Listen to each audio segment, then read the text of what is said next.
Meaning of diameter. Diameter. Diameter.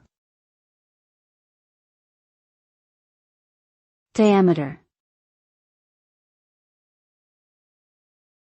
Diameter.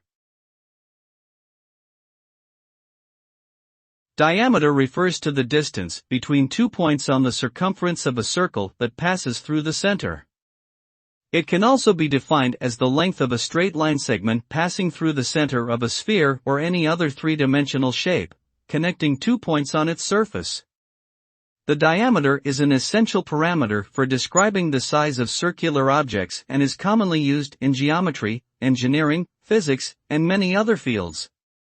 In summary, the diameter is a fundamental measurement that helps quantify the size and scale of circular shapes and objects.